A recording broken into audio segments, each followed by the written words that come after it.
दर्शकवृन्द, आज पनि हामीले झुटको पछुतो कथा लिएर उपस्थिति भएका छौँ। कथालाई अन्तिमसम्म सुनेर र हेरेर साथ दिनुहोला। एकादेशमा एक सानो गाउँमा बस्ने पवन आफ्नो बुवासँगै गाई बाख्रा चराउँथे।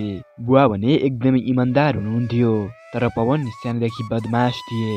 पवन सधैँजसो बुवासँगै गाई बाख्रा चराउन वनजङ्गल जान्थे। पवनले सानैदेखि गाउँका मान्छेहरूलाई ठग्ने र झुक्क्याउने गरिरहन्थे। तर एक दिन पवन गाई बाख्रा चराइरहेका थिए। उनले मनमनै यस्तो सोच्न लागे, सबैले अहिले मलाई गम्भीर लिन छोडेका छन्। अब म यस्तो गर्छु कि गाउँका मान्छेहरूले मको चाल पाउनेछन्। एक दिनको कुरा हो, पवनको बुवा बिरामी पर्नुभयो। बुवाले भन्न लाग्नुभयो, पवन, आज मलाई ज्वरो आएको छ, तिमी गाई बाख्रा लगेर जङ्गल नजिकै लगेर चराउनु है भन्नुभयो। पवनले भन्न लागे, ठिक छ बुवा, म लैजान्छु। तर पवनको दिमागमा केही दिनदेखि अर्कै योजना चलिरहेको थियो। गाई लगेर पवन जङ्गल नजिकै पुग्छन् अनि चिच्याउँछन्, बाघ आयो बाघ, बाघ आयो बाघ भन्न लाग्छन्। गाउँलेहरू सबै काम छोडेर दौडिन्छन्। कसैले सोध्छन्, पवन कता छ बाघ? पवन भन्न लाग्छन्, ओहो, बाघ त थियो, भाग्यो, सायद मेरो हाँसोले होला, खै मेरो हाँसोले डराएर भाग्यो होला भन्दै हाँस्न लागे।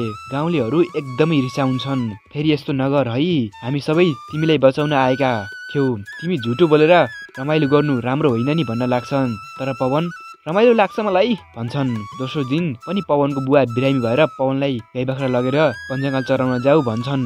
दोस्रो दिन पनि फेरि पवन चिच्याउँछन्, बाघ आयो है बाघ, बाघ आयो है बाघ भन्छन्। फेरि गाउँलेहरू दौडेरै आउँछन्। फेरि पवनलाई सोध्न लाग्छन्, पवन खै बाघ भन्छन्। पवन हाँसोले लोटपोट भइरहेका थिए।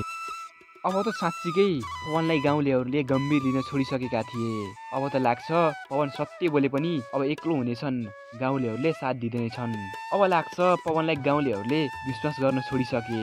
अब पवनले साँच्चीकै सत्य बोले पनि पवनलाई विश्वास गर्दैन थिए। तेस्रो दिन चिकै बाघ आउँछ। पवन डरले काप्छन्, गुहार गुहार बाघ आयो बचाऊ भन्न लाग्छन्। तर अब केही हुँदैन थियो।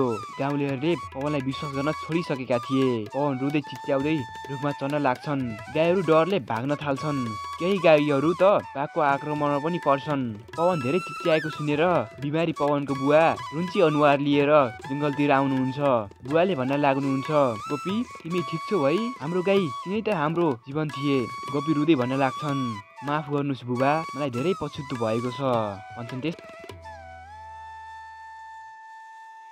साथीहरू, आजको कथा त समाप्त भइसकेको छ।